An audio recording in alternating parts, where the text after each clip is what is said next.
सरकार ने मानी शिक्षकों की बात और 15 फरवरी को होंगी इसकी घोषणा। नमस्कार और आदाब आप तमाम दर्शक बंधुओं को। मैं हूं एसके चौधरी। साथियों, कहा गया है कि कोई भी वरा पाने के लिए धैर्य रखने की आवश्यकता होती है और धैर्य रखने वाले को भले ही देर से मिला है परंतु दुरुस्त जरूर मिला है। और ये बात बिल्कुल सटीक साबित हुई है बिहार के तमाम 3.5 लाख शिक्षकों के साथ, जिन्होंने अपनी सक्षमता परीक्षा को लेकर, अपने तमाम हक और अधिकार को लेकर एक आंदोलन छेड़ रखी थी और अपनी सहभागिता के बदौलत उन्होंने सरकार को घोषणाएं करने पर मजबूर कर दी है, जिसका नतीजा है कि 15 फरवरी को सरकार नियोजित शिक्षकों के तमाम पक्षों को लेकर, उनके अधिकार और हक को लेकर घोषणाएं करेंगी। इससे पहले कि इसकी हम विस्तार पूर्वक अपने विश्लेषण के आधार पर चर्चा करें, जिन्होंने हमारे इस चैनल सुसत्य वचन को सब्सक्राइब नहीं किए हैं वो सभी कृपया हमारे इस चैनल को सब्सक्राइब कर लेंगे। साथियों, आप सभी इन बातों से अवगत हैं कि बिहार में तमाम नियोजित शिक्षकों को राजकर्मी का दर्जा प्रदान करने के उद्देश्य से लेकर सरकार ने सक्षमता परीक्षा का एक बहुत बड़ा बोझ डाल दिया था तमाम नियोजित शिक्षकों के ऊपर। और इन ऐसे बोझों को अपने कंधों से उतारने के क्रम में तमाम बिहार के 3.5 लाख शिक्षकों ने एक मत बनाकर सक्षमता परीक्षा के आवेदन भरने से इनकार कर दिया और परीक्षा को पूर्ण रूपेण बहिष्कार कर दिया। इतना ही नहीं, सरकार की शिक्षा विभाग ने इन शिक्षकों के आंदोलन को कुचलने के लिए एक से बढ़कर एक कई प्रयास किए, परंतु नियोजित शिक्षकों ने अपनी आत्मविश्वास और सहभागिता के बदौलत सरकार की एक भी ना सुनी और उन्होंने पटना की धरती को हिला दिया। और वो वक्त था 13 फरवरी 2024।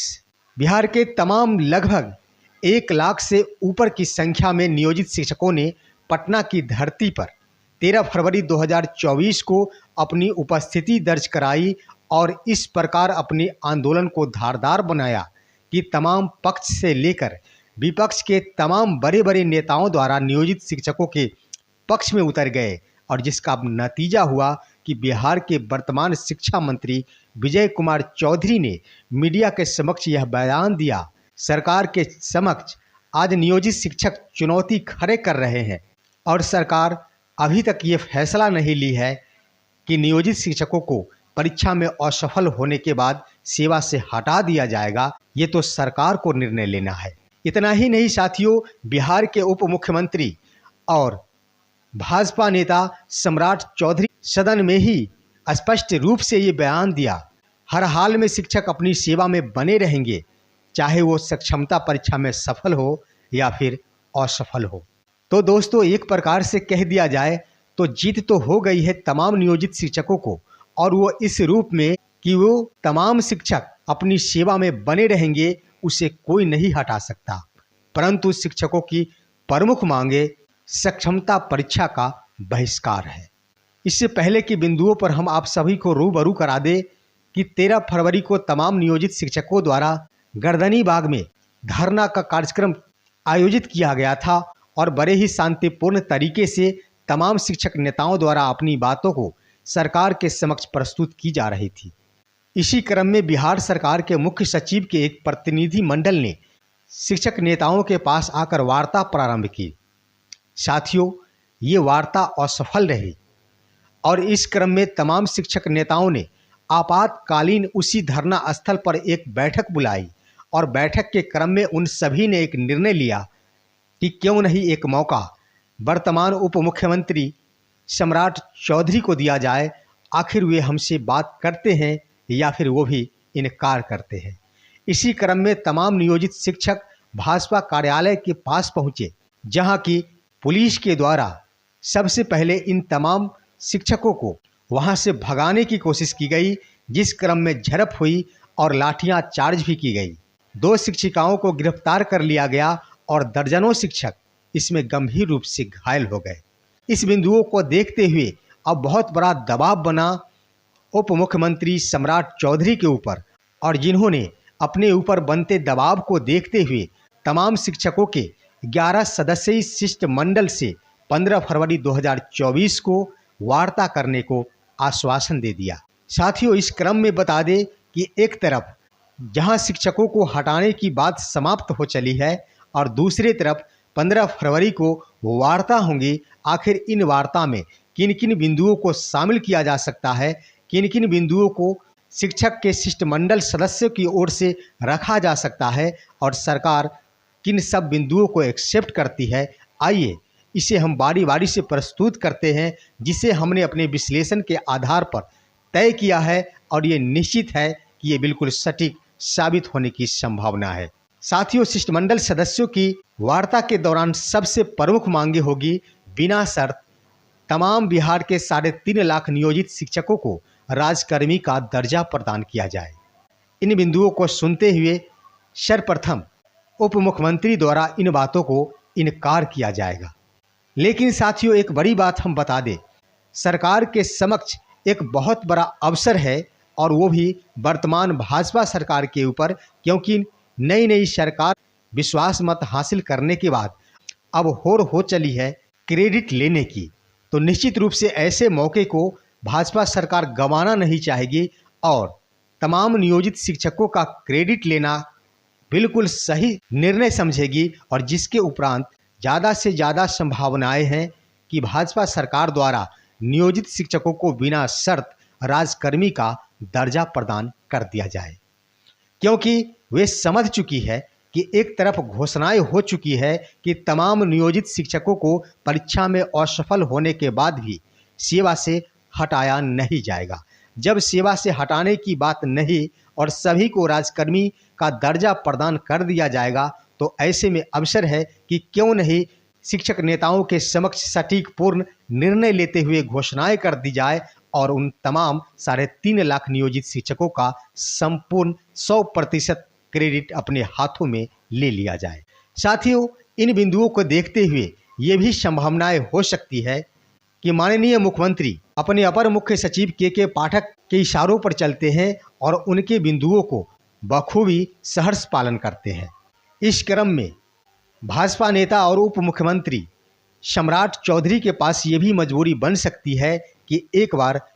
माननीय मुख्यमंत्री की सलाहों का विचार किया जाए, आखिर उनकी इच्छा क्या हो सकती है। और यह तो स्पष्ट है, माननीय मुख्यमंत्री की यह मंशा है कि तमाम नियोजित शिक्षकों की परीक्षा होनी चाहिए, क्योंकि वे के पाठक के दिशा निर्देशों का सहर्ष पालन करते हैं और उनकी बातों पर चलते हैं। अगर इन मजबूरियों को माननीय उप मुख्यमंत्री सम्राट चौधरी स्वीकार करते हैं तो शिष्टमंडल के सदस्यों के निकट ये रखेंगे कि राजकर्मी का दर्जा प्रदान किया जाएगा, परंतु सक्षमता परीक्षा से तमाम शिक्षकों को गुजरना होगा। ऐसे में एक बार फिर से तमाम शिष्टमंडल के सदस्यों के ऊपर एक बहुत बड़ा निर्णय लेने का मुद्दा बनेगा।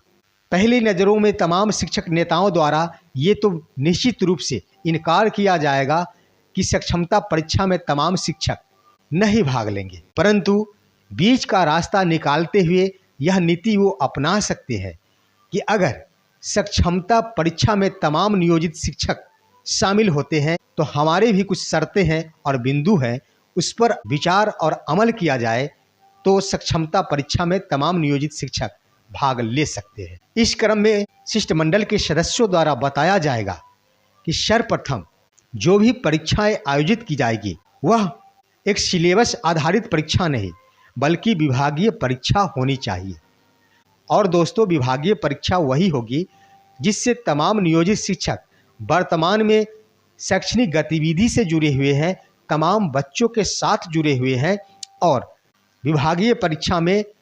उन्हीं बिंदुओं के आधार पर ही क्वेश्चंस पूछे जाते हैं और ये बिल्कुल 100% गारंटी है कि विभागीय स्तर की अगर परीक्षा होती है तो निश्चित रूप से सभी के सभी 100% शिक्षक उसमें सफल हो जाएंगे। और ये स्वाभाविक भी है कि अन्य विभागों में भी विभागीय परीक्षा ही होती है, ना कि नए सिलेबस के आधार पर कोई परीक्षा होती है।